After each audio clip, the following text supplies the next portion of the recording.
Consider yourself lucky.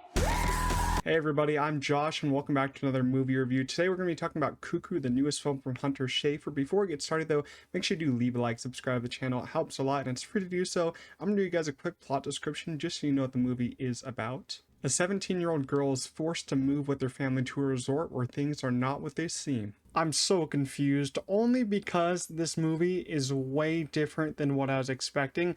And what was I expecting to be exact? I guess something crazy, but you know, I guess not this crazy because this is one of the weirdest movies I've seen in a few years. I think it's for the weirdos, which I guess is me because I really like this one a lot. It's a very creative movie and it makes you feel, I think it makes you feel certain ways and it leaves a big impact on everyone, and it like revolves around this big mystery that I think no one will guess the outcome to. And having this being placed in the German Alps makes for a beautiful looking film, lots of blues and greens by the resort that the film is mostly based at. It made me want to visit this resort even though some very horrible things happen there, which I won't get into because I don't really want to spoil the surprises in this one.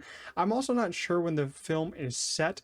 I think it's set in like the 90s or the 70s, I couldn't really tell, but it also added so much needed flavor to the way it looked. Like I saw Borderlands in this kind of back to back, and Borderlands had no flavor or any sauce to the movie, but this just had so much flavor to it. I really loved the way it looked. I think it was shot on film too, which also added to the way how I perceived how everything did look so excellent. There's some great shots here overall that will stay in my mind for a while. Like this isn't a spoiler, but one shot where Hunter Schafer is like upside down with blood coming out of her mouth and it's rolling into her eye, making her eye like really red. Some beautiful stuff there and masterful planning behind that single shot. Another one of my favorite shots is actually in the trailers. You'll know what I mean if you've seen the trailer a couple times, but it's where Hunter Schafer is riding her bike in the dark with the headphones on, and then the mysterious woman with the mouth open and all that, she's like running behind her and you see that split-second shot behind her. The lead up to that is really cool. Some other shots in here are also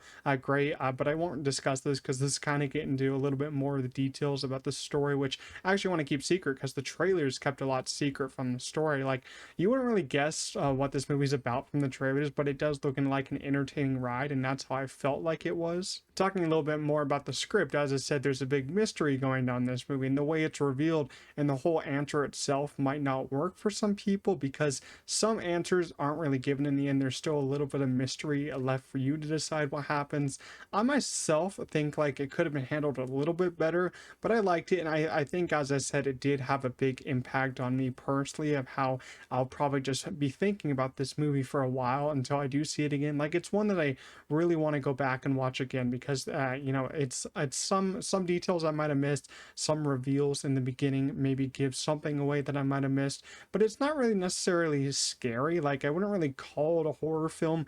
There's like two jump scares that really actually got me like shaken up just a little bit, but some of the imagery is quite weird, but it's not something you have to look away from. I wouldn't classify it as a straight up horror. I'd classify it really as a thriller mystery. It's paced very well. It's an hour and 42 minutes and I felt like it moved at a great pace. I never felt like we were stuck at a certain scene for too long or too little, and it ended at a great spot even though I did want some more answers about certain characters and themes. The cast overall is pretty good, but I do have like two standouts. I'd say Hunter Schafer as Gretchen is of course the main standout here. I thought that she was great. I'm loving that she's getting a couple more roles after Euphoria because I do like her work in Euphoria. Who knows when we're going to get the next season of that, but she was great in a horror movie. I really did like her in here. She's great at pulling the emotion out of herself too in certain scenes here, and she has one of these butterfly knives that I thought she used very nicely. She wielded very nicely. It was just very cool. She's a very badass person. She doesn't really care what anyone thinks. She's just doing her own thing. I think she's like a 17-year-old, as I said, doing her own thing, butterfly knife in hand. Those things are so cool. I'd like to have one, but I feel like I just cut myself at that point. Dan Stevens also plays a very mysterious role that I won't get into, but I think that this is maybe his best performance yet, one of his best performances. He's having himself a great year, but I thought that he was a very great character, a very great performance in here, a very great screen presence here. Like in some of the scenes, he's just playing like his little flute that he has, or whatever it is, his little instrument that he has, and I'm like, this guy's a little creepy. He's up to some shady stuff, but what shady stuff is he up to? I won't give that away because that is a very interesting reveal and interesting surprise there. Jessica Henwick, she's one of my favorite actresses right now.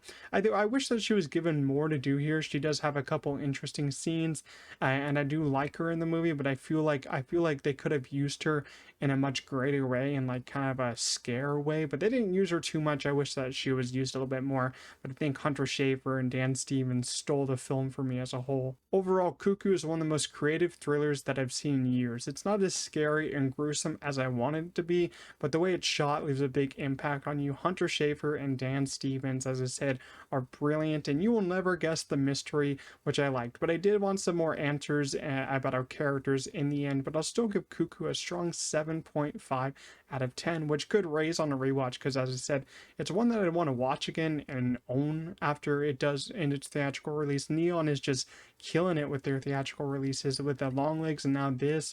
Hopefully that this does well at the box office. I think Neon's doing a better job than A24 at the moment, especially with their wide releases. I think that they're just doing a great job. So overall, that's my review of Cuckoo. Leave your own thoughts down below in the comments. If you did enjoy my review though, make sure you do leave a like, subscribe to the channel, and I'll see you guys in the next one. Peace out.